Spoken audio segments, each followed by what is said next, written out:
bienvenidos al seminario semanal del Instituto de Biología.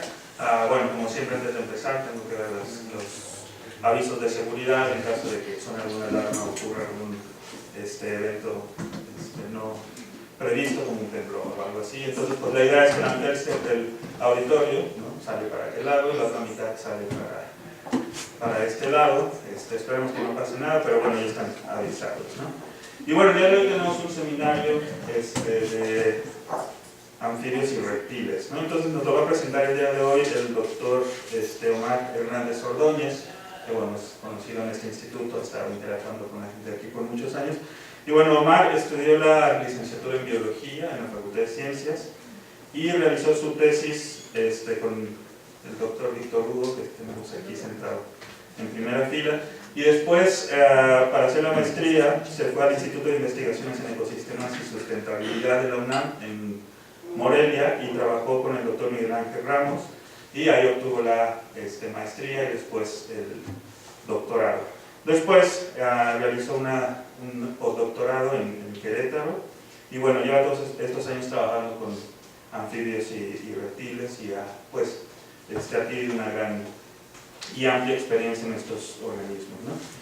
Pues Omar ha estado muy activo, ¿no? Ha participado en muchos proyectos de investigación, tanto aquí en el instituto como en las distintas dependencias en donde ha colaborado, y bueno, ha publicado varios artículos, tiene cerca de en total unos 20 artículos, entre capítulos de libros, artículos, reportes académicos y artículos de divulgación, y bueno, ha participado también en la formación de muchos estudiantes, en congresos y estos asuntos, ¿no? Entonces, bueno, sin más preámbulo, le voy a dar la palabra al doctor Omar Ordóñez y que nos presente su trabajo. Gracias. Bueno, antes que nada, buenos días. Quiero agradecerle a todos el poder estar aquí. Y bueno, esta presentación es una parte muy sustancial de lo que fue mi proyecto de maestría y posteriormente mi proyecto de doctorado. Yo desde la licenciatura he trabajado en los bosques tropicales húmedos. Sabemos que principalmente albergan una mayor diversidad, la mayor diversidad terrestre, y además de que de una alta diversidad, pues tiene un papel importante en la regulación del clima. Se estima que los bosques tropicales pueden secuestrar alrededor del 15% del carbono que está en la atmósfera, y desgraciadamente también presentan una alta tasa de deforestación.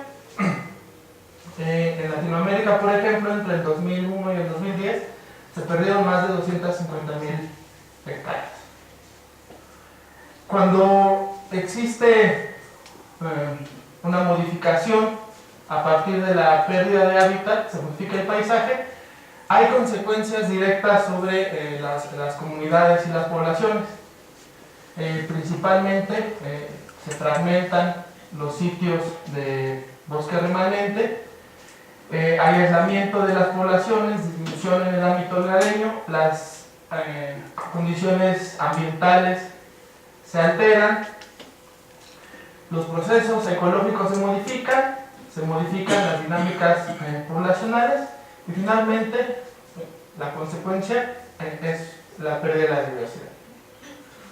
Cuando se forma un paisaje alterado, pues quedan elementos que se ha demostrado que son muy importantes para la conservación de la diversidad. El primero y el más importante es los fragmentos de bosque, ¿no? Va a depender qué tanta diversidad puede conservar, pues el tamaño, la distancia entre los remanentes, la conectividad, el tiempo en el cual ha sido, desde que empezó la fragmentación, las características de la matriz y del bosque. Sin embargo, hay otros elementos que se generan a partir de esta modificación del hábitat. Uno que poco a poco se ha ido estudiando son los bosques secundarios. Estos son bosques que han sufrido alguna alteración en la estructura vegetal, y a partir del disturbio, si se dejan en paz, si se abandonan, por ejemplo, pueden llegar a tener características similares en la estructura y la composición vegetal a la de los bosques maduros. Actualmente, el 50% de los bosques tropicales que están en pie tienen algún grado de disturbio, es decir, son secundarios, ¿no? Y existe un debate, ¿no?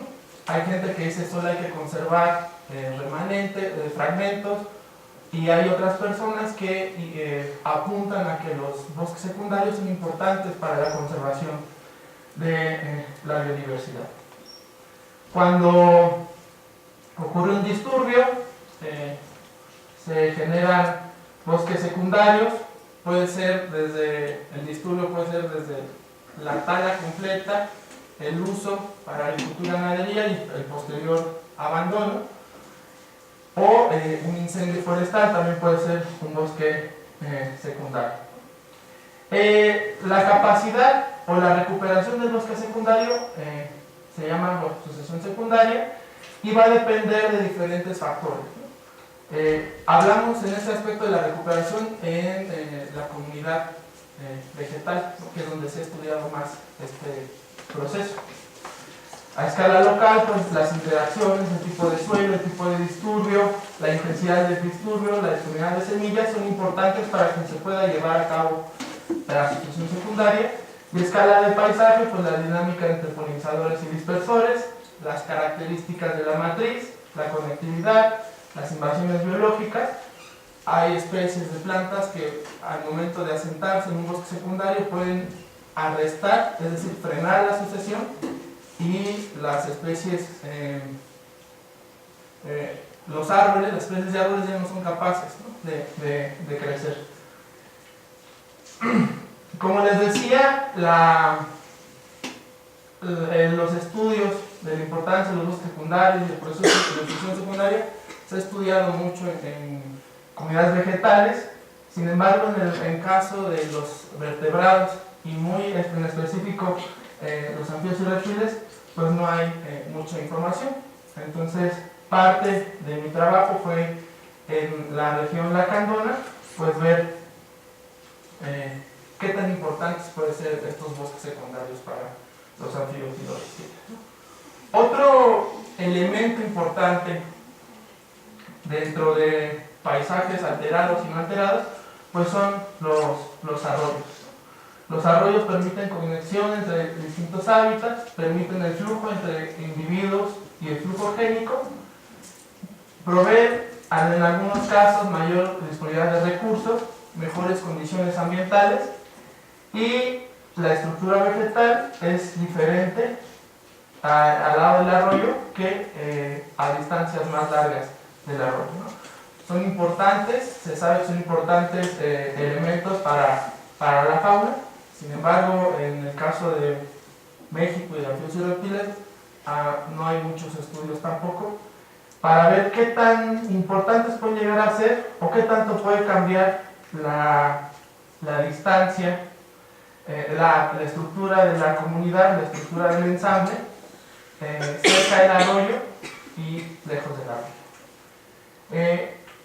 Por otro lado, la selva lacandona es parte de lo que se denomina la selva maya, ¿no?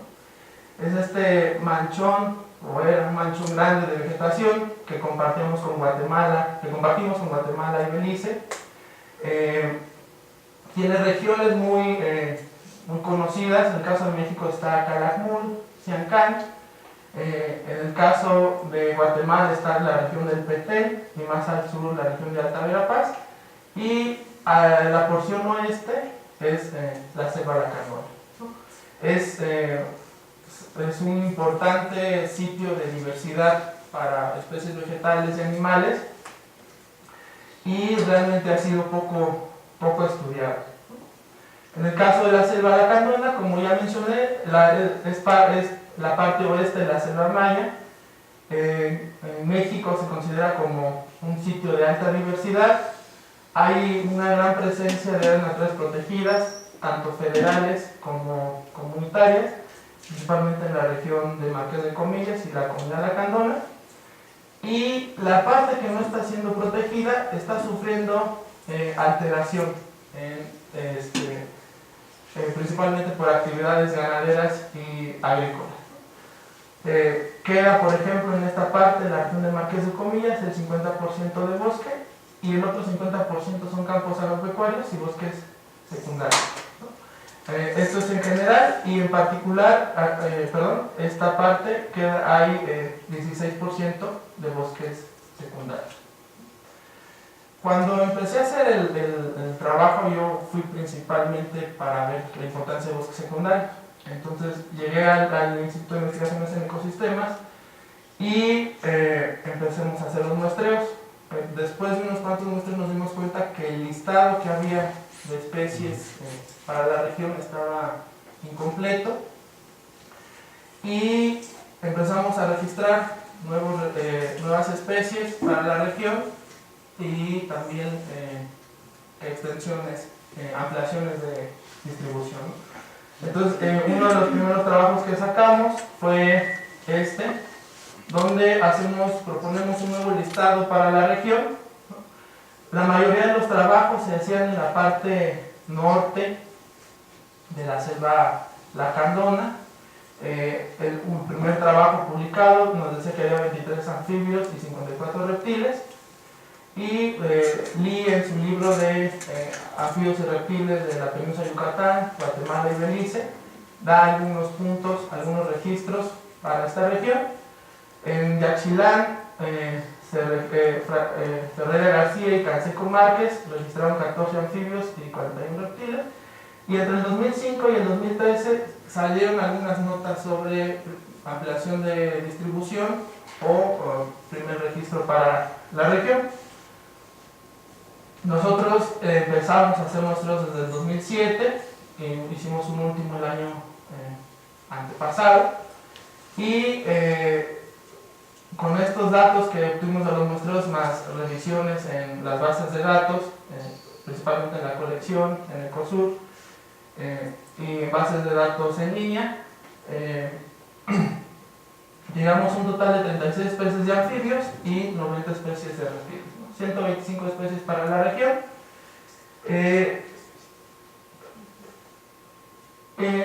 Les indicamos también que hay una extensión de distribución de 9 especies de anfibios, es decir, están registrados en la parte norte, y los encontramos en la parte sur, y 32 especies de reptiles. Y indicamos también 4 especies de anfibios que no se habían registrado en toda la región y 2 especies de reptiles. Dentro de estas 4 especies de anfibios, 2, una especie de Cecilia y una de Anuro, son los primeros registros para México.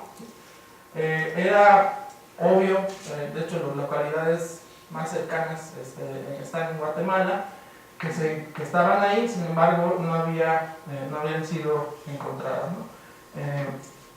Estas 2 especies son características, habitan principalmente en bosques conservados. Esta especie de Anuro principalmente habita en zonas kársticas, en cuevas. Solamente en ese tipo de suelo lo podemos encontrar. Lo encontramos en un parche de vegetación kárstico, ¿no? Posteriormente hicimos una evaluación de cómo están los anfibios y reptiles en la región lacandona. Los comparamos con otros sitios, tanto de la selva maya como sitios importantes para los anfibios y reptiles, como la región de los Tuxtlas y la región de Yocos. Entonces vemos que la lacandona tiene, en el caso de México, los Tuxtlas tienen mayor número de especies de anfibios. Sin embargo,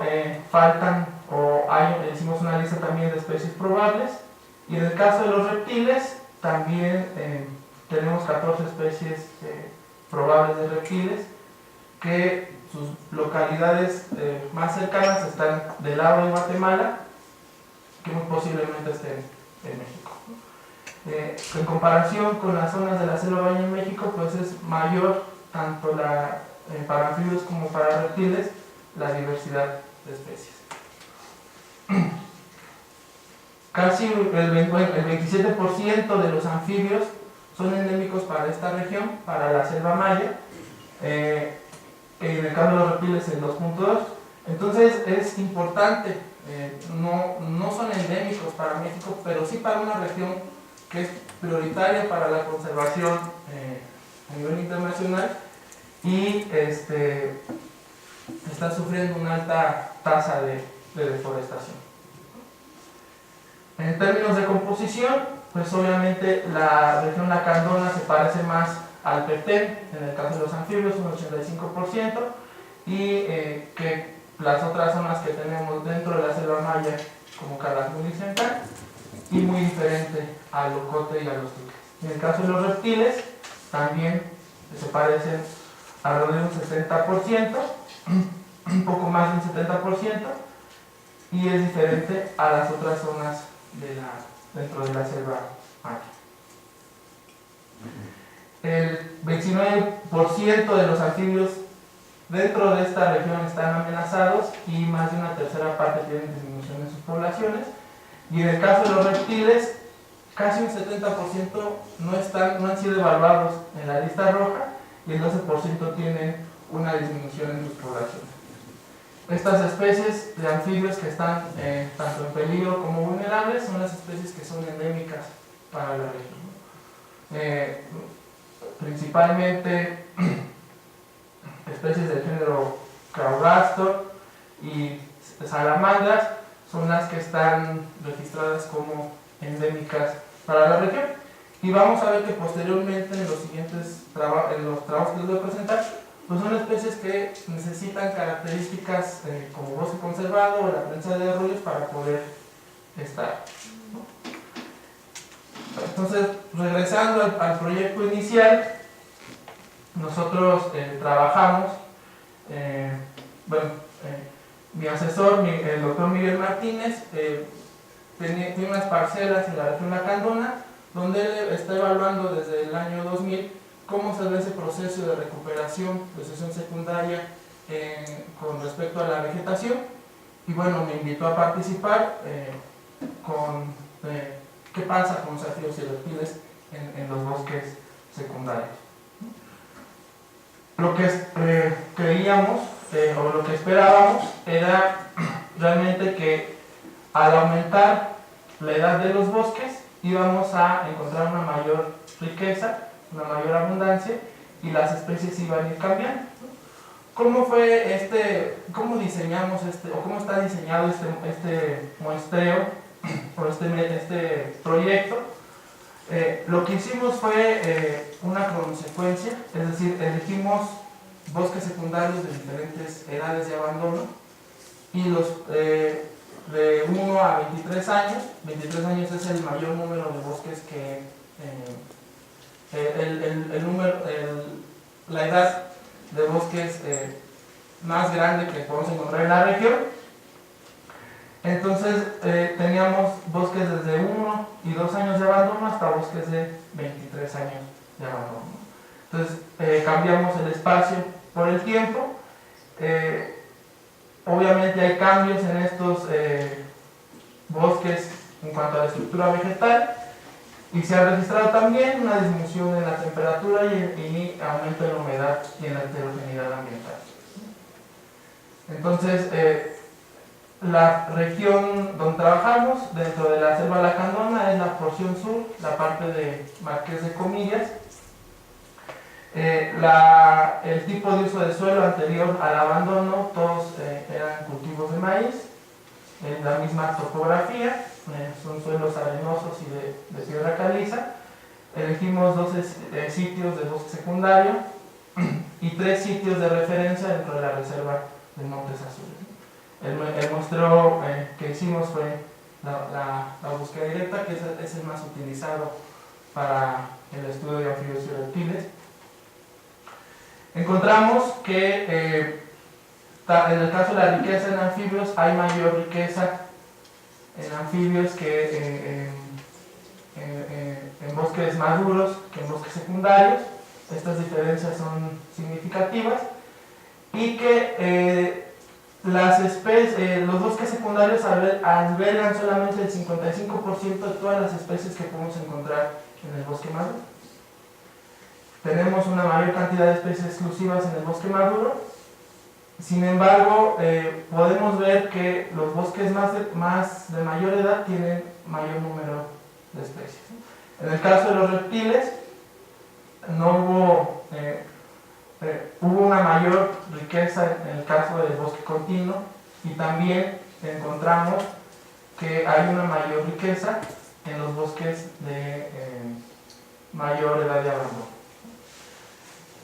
Lo que hicimos fue, con estas hicimos categorías de 1 a 3, de 4 a 7, de 9 a 14 y de 7 a 23 años, y comparamos con estas curvas de la abundancia cómo se dan los cambios en la composición.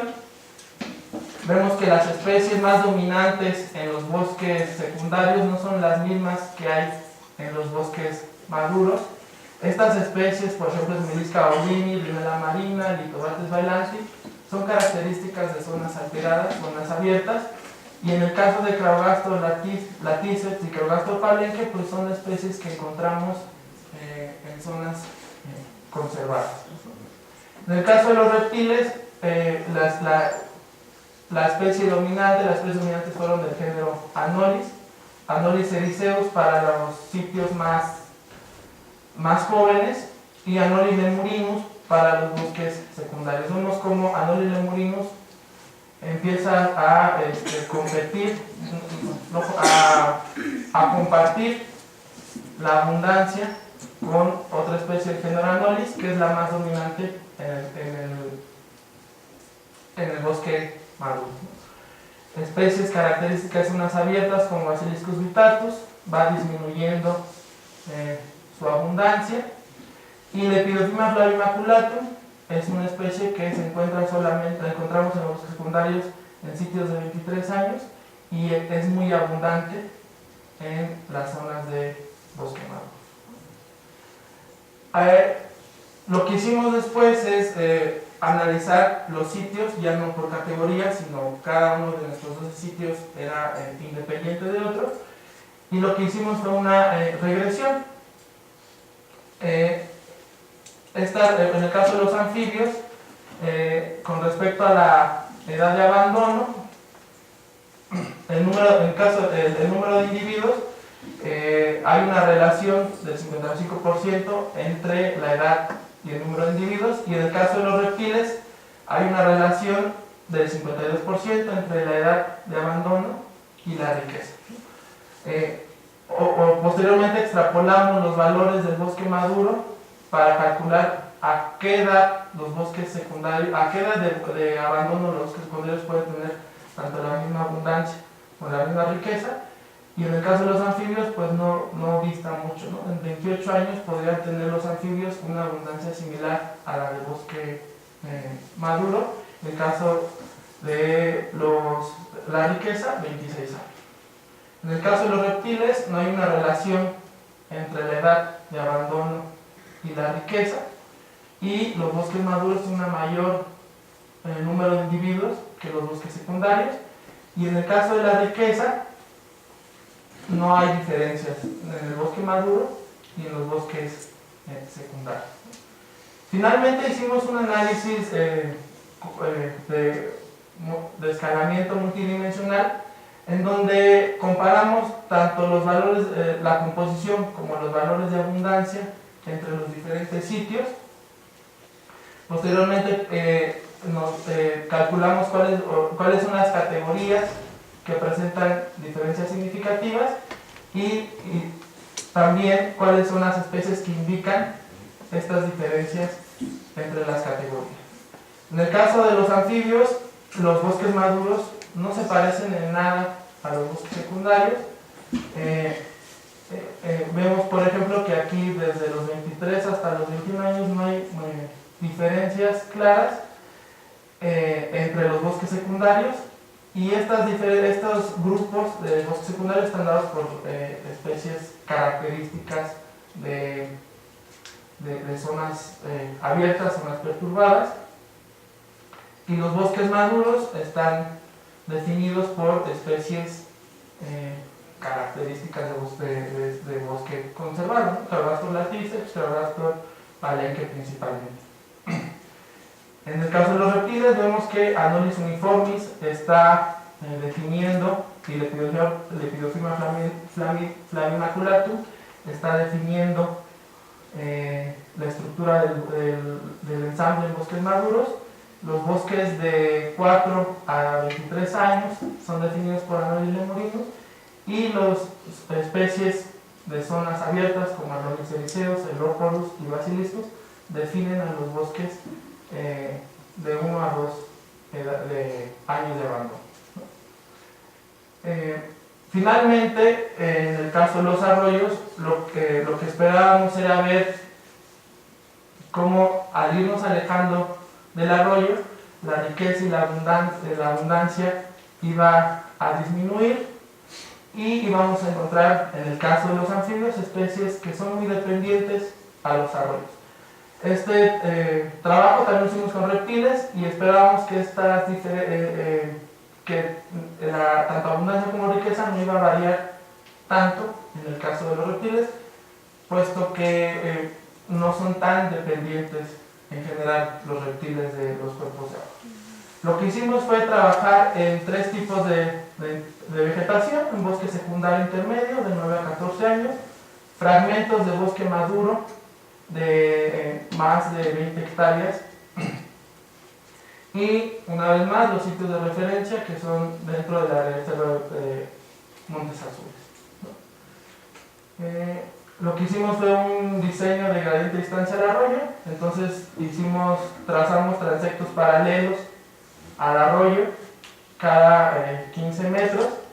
El más cercano estaba a 2.5 metros del arroyo y el más alejado a 62.5 metros del arroyo.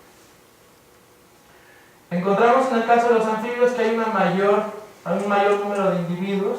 En el caso de los bosques secundarios, 78 individuos en el caso de lo más cercano al arroyo, y 23 en lo más alejado. En el caso de la riqueza también vemos un mayor número de individuos, de especies, cercanas al arroyo. Los fragmentos también presentan mayor número de individuos, y en el caso del continuo del bosque maduro, también mayor número de individuos, mayor riqueza. Los análisis nos dieron que sí había diferencias tanto en abundancia como riqueza en cualquier tipo de vegetación entre la cercanía al arroyo y las otras distancias. En el caso de los reptiles solamente encontramos que los bosques secundarios presentan mayor número de individuos cerca de los arroyos, y los fragmentos no encontramos diferencias tanto en riqueza para bosques secundarios, fragmentos y las zonas de bosque continuo. Y posteriormente analizamos los sitios una vez más en lo individual. Hicimos una regresión y vemos, por ejemplo, que en el caso del número de especies de la riqueza, si hay una relación entre la cercanía al arroyo y conforme nos vamos alejando. Vemos también que es muy importante estar cerca del arroyo, y tan solo unos metros nos alejamos y cambia tanto el número de especies como el número de individuos. Y en el caso de los reptiles encontramos que solamente para los fragmentos hay una relación, y los bosques secundarios, ¿no? El bosque continuo tiene la misma, o no hay diferencias en la riqueza conforme nos vamos alejando de los arroyos. En términos de composición, comparamos con el índice de Sorensen la composición de especies en la cercanía al arroyo con las otras distancias. Aquí solamente nos aparecieron diferencias en el caso de los anfibios, y vemos que hay anfibios que solamente están cercanos al arroyo, especies del género Craugastor, salamandras, solamente están cerca del arroyo, o algunas especies disminuyen sus abundancias conforme se van alejando del arroyo. Finalmente, todo esto que hemos encontrado pues nos lleva a proponer algunas estrategias.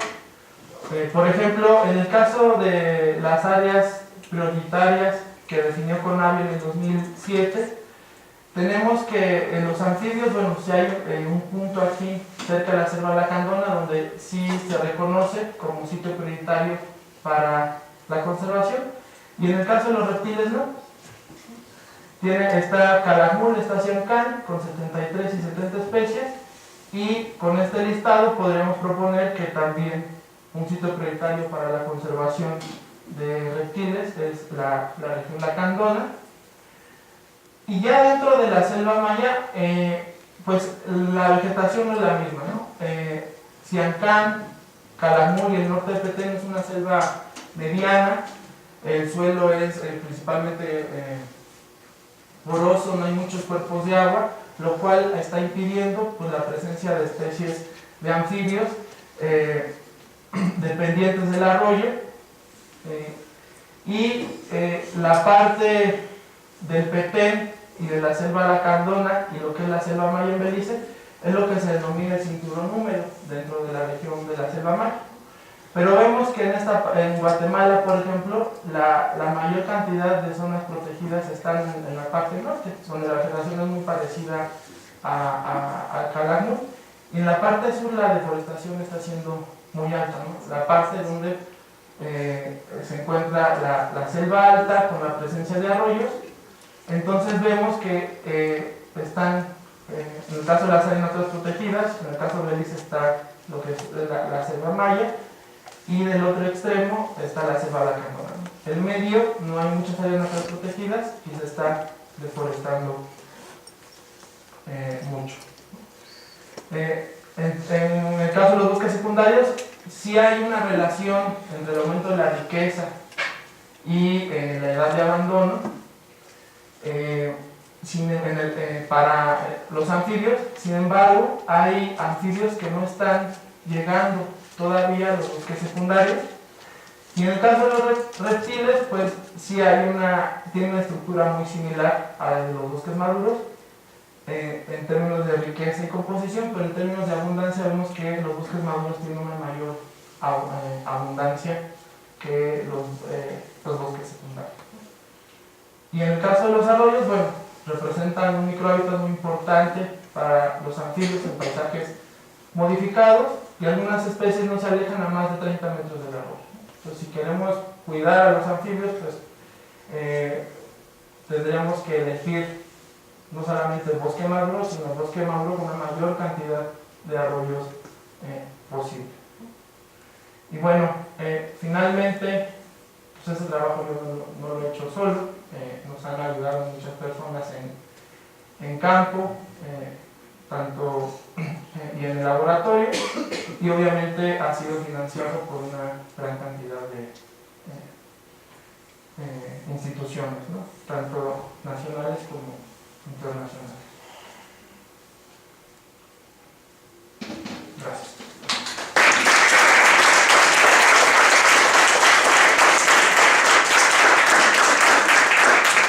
Bueno, tenemos tiempo para preguntas. Sí, Pat. Más, me parece muy interesante la presentación. Hay unas cosillas que yo quería preguntarte como por experiencia. Esos parches que hablas del bosque secundario, sobre todo viendo tus gráficas de abundancia y de riqueza, me llama la atención mucho porque pareciera que una vez que tienes un proceso de sucesión justo intermedio de unos 10 años, la abundancia baja muchísimo, pero sin embargo la tendencia de la riqueza es el contrario, va subiendo. ¿Qué tanto efecto tienes ahí por el tamaño del parche? ¿Lo mediste? Medimos variables ambientales como de paisaje. En el caso, por ejemplo, de anfibios, ninguna variable del paisaje nos dijo que el tamaño era importante. Principalmente la cercanía o la distancia del arroyo, la cobertura de dosel, sí son importantes en cuanto a la riqueza, y en cuanto a la abundancia, la presencia de cuerpos de agua es muy muy importante, ¿no? No solo arroyos, sino también pozas, ¿no? Reproductivas. Lo digo sobre todo por los gráficos que presentaste, tanto reptiles como anfibios, en esas mismas tendencias. Sí. Entonces, a lo mejor sería interesante como forma de explicar, porque sabes, parece como que hay algún tipo de equilibrio, ya sea por la velocidad o tamaño del área, que podría ser, no sé, a mí me parecería como que podría explicar. Y bueno, la verdad es que la Cecilia que encontraste en el nuevo registro lo has secuenciado, tengo como muchísima curiosidad porque extrajimos tejido, pero al momento de secuenciarlo no sirve. bueno, pero tiene más curiosidad. Son ejemplar en pulmón y va a ser muy difícil sacar. Será una curiosidad más, la verdad. Pues muchas gracias. Bueno, mientras alguien se anima, yo tengo un par de preguntas. En el experimento en el estudio de los transectos paralelos al río, ¿cómo? Bueno, que me platicaras un poco más cómo hiciste eso, porque no sé si mostraste a una hora del día, pues, no sé, en la noche o en la mañana, o cómo regulaste eso, ¿no? Porque si mostraste en el día, supongo que encontrarás bichos muy distintos que si mostraste.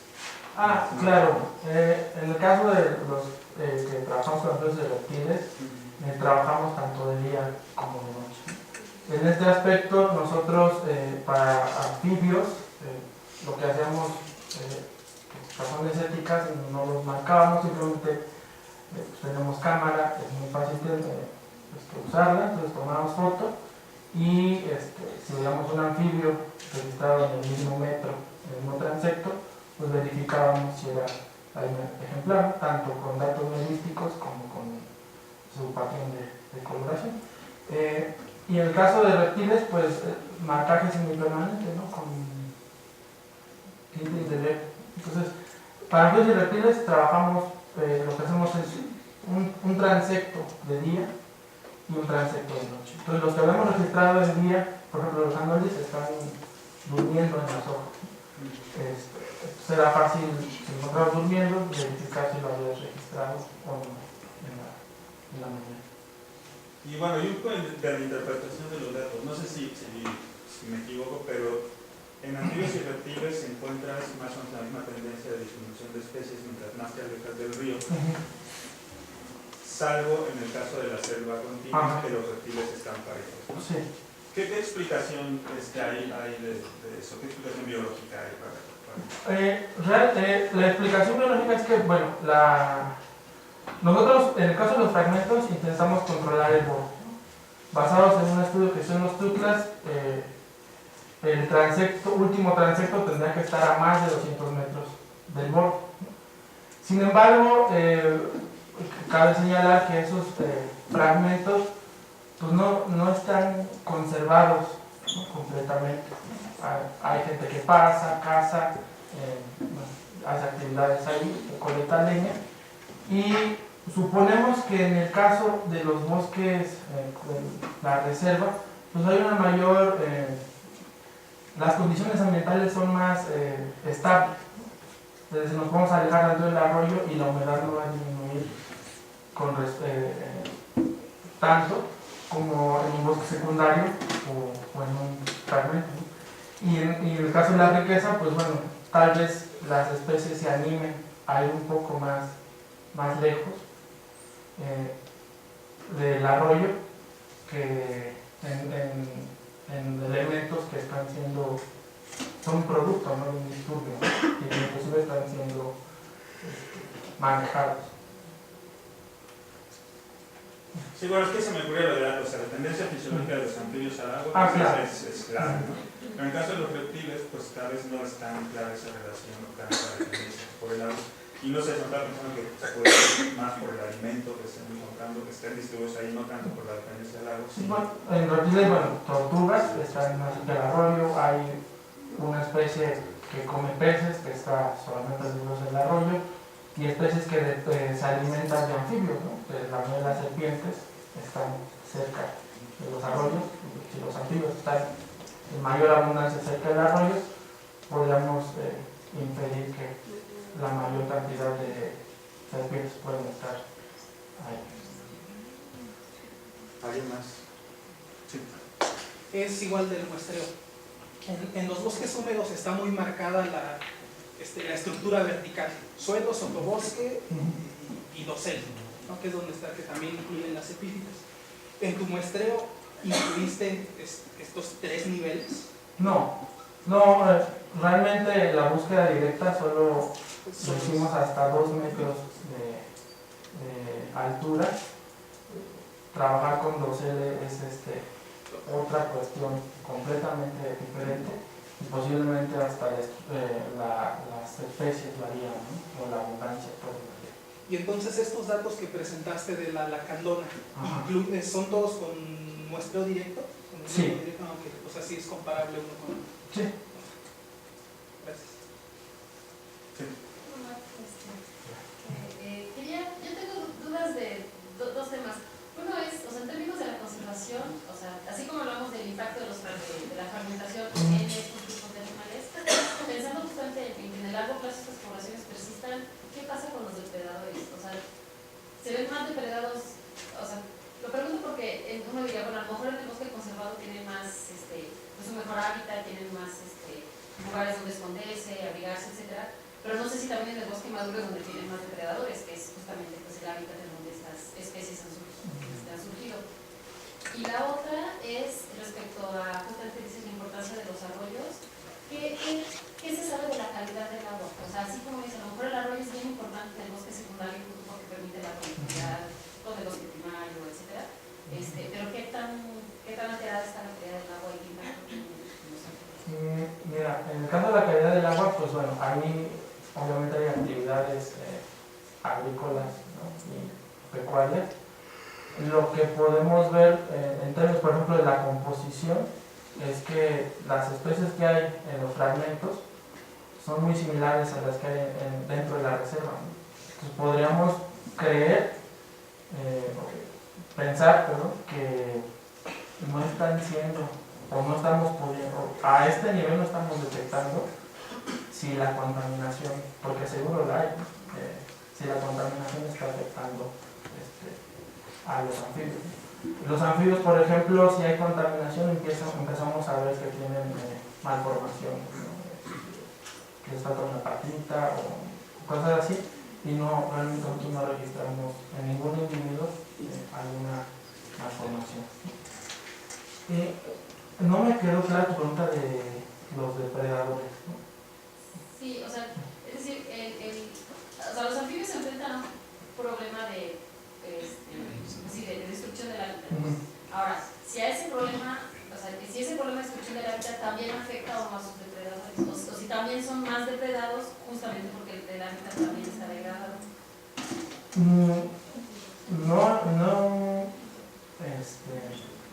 Ahorita no recuerdo algún estudio que relacione, ¿no? Como la alteración del hábitat con la depredación de anfibios.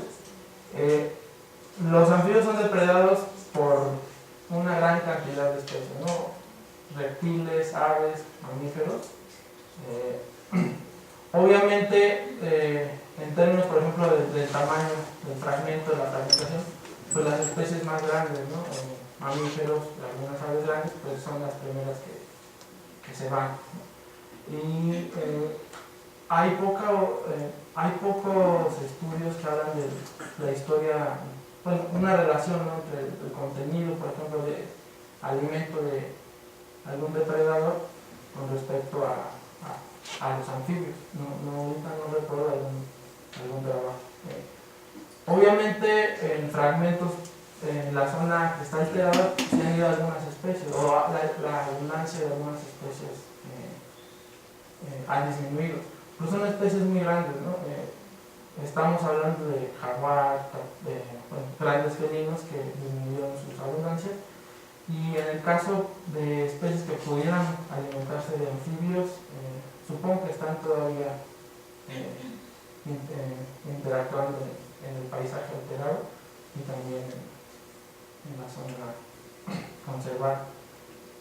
Pero no sabría decirte qué tanto puede afectar la depredación. ¿No es más se anima a otra cosa? Sí. Un monitoreo de las condiciones climáticas de los lugares en donde existe viéndolos con una sucesión de tiempo más o menos larga que te permite ver los cambios que harían en cada uno de los elementos de transición que tienes o con los que manejaste. ¿Cómo se llama otra parte del trabajo? Nosotros lo que hicimos fue medir variables, tanto del estructura de la vegetación como distancia cortos de agua, en el caso de los secundarios, distancia del fragmento al más cercano, humedad, temperatura, las tomamos, pero solo en el periodo donde nosotros trabajamos. Lo que se hace en el caso de los bosques secundarios que trabaja Miguel Martínez, pues es un monitoreo continuo, ¿no? Desde el 2000, cada año hacen medición, ¿no? Tanto de plántulas, desde plántulas hasta árboles, pero variables ambientales como humedad y temperatura no hay más datos más que los que yo generé. Que son puntuales. Ajá. Por ejemplo, quería preguntarte si existe flujo de las poblaciones entre el bosque conservado y el alterado, y si no es así, ¿qué pasaría con esas poblaciones que están en el bosque alterado? Bueno, como pudieron ver,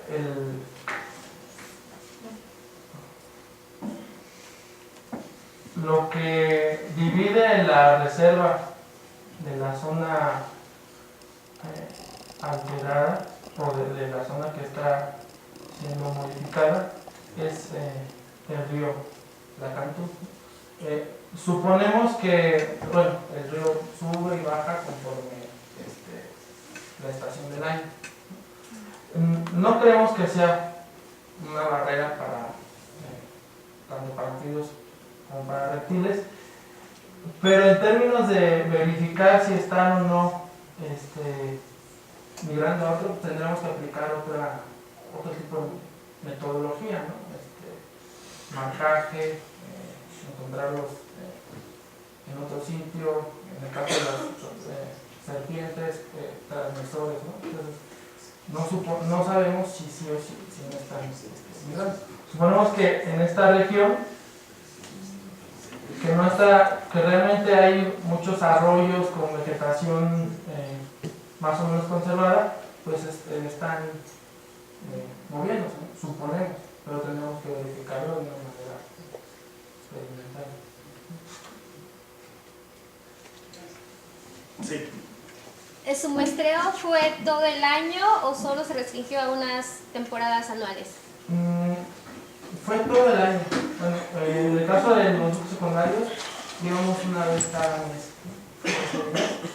Entonces empezamos en febrero y acabamos en julio del siguiente año. Y en el caso del muestreo que hicimos en los arroyos, que fue posterior, fue hace 4 años, hicimos temporadas largas de muestreo, ¿no? Al término de la temporada seca y toda la temporada de lluvias. Okay. ¿Y identificaste en alguna temporada que había mayor número de individuos? Por ejemplo, en el caso de anfibios. Claro.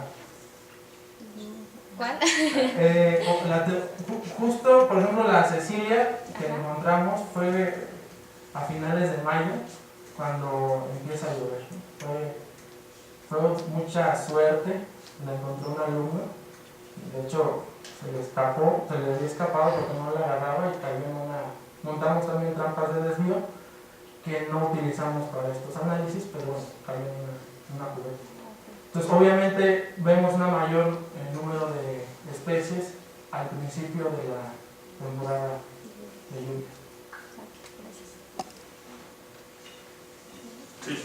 ¿Cuál es tu experiencia en particular del trabajo con la gente de la comunidad? Porque veo que por ahí mencionan los nombres de algunos de los que me acompañaron en los muestreos, y lo pregunto en particular porque me parece que la región tiene un alto atractivo, ¿no?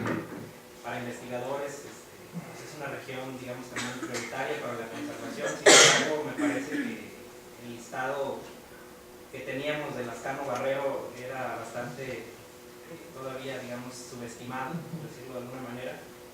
Tú estás elevando el número de especies a por encima de 120, no recuerdo. Y aún así me parece que podría todavía pensarse que podría haber mucho más, ¿no? Todavía podría haber mucho más, porque me recuerda, por ejemplo, los números de la Reserva de la Biosfera del Cielo en Tamaulipas, donde tenemos una cantidad de especies similar, por encima de las 120 especies. Y uno tendría mucho más expectativa, ¿no? de todavía hacer más hallazgos en esta región que tiene un alto interés para muchos investigadores. Sin embargo, todavía creo que hace falta tomar en cuenta que vamos como contrarreloj, porque parece que está desapareciendo a una tasa muy alta, ¿no? La biodiversidad. Y en ese sentido, por ejemplo, nosotros hemos visto que en la Sierra Madre de Chiapas hay todavía también mayor diversidad y mayor tasa de especies endémicas que en la región de la Selva Lacandona, pero en particular me interesaría que nos comentaras cuál es tu experiencia digamos, en materia de conservación a largo plazo de esta región y la expectativa de seguir haciendo hallazgos en materia de, como la que hiciste, ¿no? De estas especies nuevas para México. Yo creo que es algo muy destacado y muy importante, pero seguramente hay más y eso dependerá de que las comunidades también sigan trabajando en materia de conservación en esa región. Sí, la región es muy heterogénea, ¿no? Hay comunidades indígenas, ¿no? Que hablan su dialecto, hay comunidades que llegaron en los años 80. En particular, nosotros trabajamos en un ejido que se llama Loma Bonita, que es gente que llegó de Tuxtla, de Guerrero, de Tuxtla Gutiérrez de Guerrero. Y bueno, lo primero que me dijo el ayudante que mi ex asesor tenía es: yo voy a la serpiente. O sea, fue como el primer comentario que me... porque mi papá lo encontró en la serpiente. La parte de la maestría yo la hice, yo llevaba a alguien que me podía ayudar aquí, ¿no? Un servicio social, y no interactuamos con la gente. Ya en el doctorado pues decidimos contratar gente y fue muy difícil, ¿no? Pero porque son serpientes, no porque no haya disposición de trabajar, ¿no? Hay muchas áreas conservadas, muchas áreas protegidas de manera comunal, que bueno, están siendo conservadas por iniciativa de la gente, y son zonas muy buenas, muy ricas en especies de anfibios. Sin embargo, la parte que no está conservada está sufriendo, ¿no? Primero la agricultura, después la ganadería, y ahorita está entrando la palma africana. Entonces les venden tal cual, ¿no? Les ofrecen oro por cuentas de vidrio, y mucha gente se va con muchas comunidades enteras aceptan, ¿no? este cambio de uso de suelo. Entonces, pensando por ejemplo, en la región donde la parte sur, pues realmente tendría que haber como esfuerzos muy grandes para poder conservar, ¿no? El pago por servicios ambientales no creo que sea suficiente para conservar. Es muy bueno, sí, mucha gente se anima, pero no es suficiente. Y la gente, cuando ya te conoce tu trabajo, conoce las especies, pues ve a las especies por ejemplo, los anfibios de los peces los ven, ¿no? de manera distinta, ¿no? A como se veían antes. Pero sí, a escala regional, la palma está afectando. ¿Tu opinión sería, consideras efectiva la protección que se está llevando a cabo dentro del área natural protegida? Digámoslo a nivel institucional, gubernamental y social? Hay problemas. La gente entra a cazar muchas veces por necesidad, ¿no? Porque tiene que alimentarse y alimentar a sus hijos, ¿no? Por parte del se incentivan muchos proyectos, ¿no?, productivos, pero lo que veo es que no hay mucho seguimiento, ¿no? Entonces, muchas veces dan apoyo para ganado o apoyo para conservar, ¿no? Entonces, si tienes ganado tienes que cuidar. Entonces, la gente decide, quien tenga más, quien ofrezca más por hectárea, por cabeza de ganado, lo que se ofrezca más es lo que decide la gente. Yo creo que sí falta mucho interactuar con la gente y no podemos solamente decirles es diverso, es único, consérvenlo, porque bueno, la tasa de desempleo es muy alta, ¿no? La gente no trabaja, no hay empleos en esa área y los pocos que hay pues se los andan cayendo, ¿no? Si no hay una modificación a escala a nivel social, por lo menos esta parte va a desaparecer y va a haber conflictos, ¿no?, siempre con la parte conservadora.